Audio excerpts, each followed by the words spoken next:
Bonjour, je suis Hakim L'Alam et je vous propose ma chronique du lundi 21 juillet 2025. Elle s'intitule Arbitrage. Vous avez dit arbitrage? Et la VAR, c'est la chnouf marocaine qui l'a fournie? L'Union européenne veut nous emmener en procédure d'arbitrage à propos de l'accord d'association qui nous lie et qui nous lie si mal à ce bloc.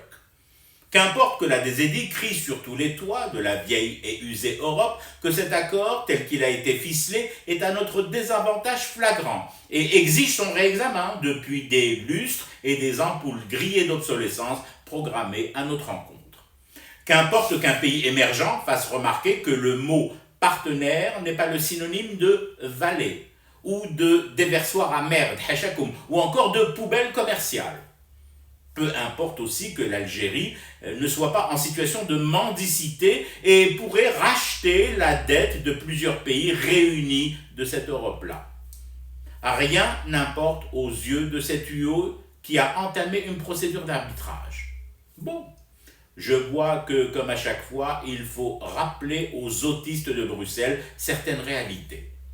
L'Algérie n'a pas peur de l'arbitrage, d'aucun arbitrage, pourvu que les arbitres ne soient pas instruits politiquement avant de siffler une quelconque faute, pourvu que les arbitres ne dînent pas le soir aux frais de Bruxelles pour rendre ensuite, à l'issue d'un petit déjeuner câlin sous les bougainvilliers de Marrakech en compagnie d'Ursula von der Leyen, leur verdict.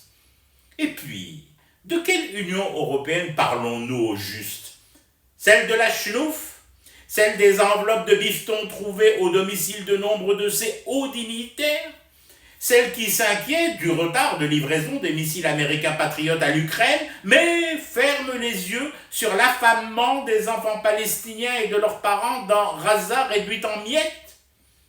Celle qui peut organiser un conseil européen sur la drogue, les effets désastreux des stupéfiants sur le continent européen, sans citer une seule fois le pays d'origine majoritaire de cette came, le Maroc? C'est tout de même un comble. La dernière séance a duré plus de 3 heures, et pas une seconde, pas une tierce de seconde, le nom du capo di tutti capi du trafic de drogue qui inonde l'Europe n'a été cité, ni même balbutié du bout des lèvres figées de haine de l'Ursula.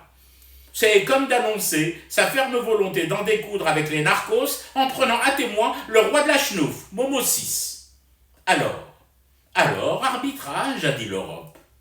Le match promet d'être palpitant, mais surtout long, très long. Bah oui, la vieille Europe n'arrive toujours pas à se défaire d'un de ses défauts majeurs, les procédures et la bureaucratie.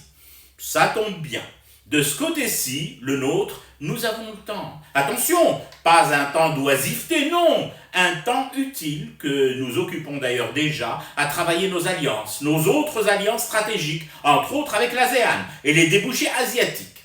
Quand tu ambitionnes de devenir un pont, une passerelle entre l'Afrique et des nations comme les Philippines, l'Indonésie, la Malaisie, Singapour et la Thaïlande, très franchement, l'Union européenne, ses arthroses chroniques, les lèvres pincées d'Ursula von der Leyen et les narines enduites de poudre blanche de plusieurs de ses membres, il faut plus que des arbitres achetés, un match vendu et une Europe transformée par la Mamounia en point de deal géant pour nous inquiéter et faire lever un chouïa, un coin de paupière à nos 70 milliards de dollars de réserve de change. Je fume du thé et je reste éveillé. Le cauchemar continue. C'était Hakim L'Alam, je vous retrouve demain pour une autre chronique et une autre façon de dire son amour à l'Algérie.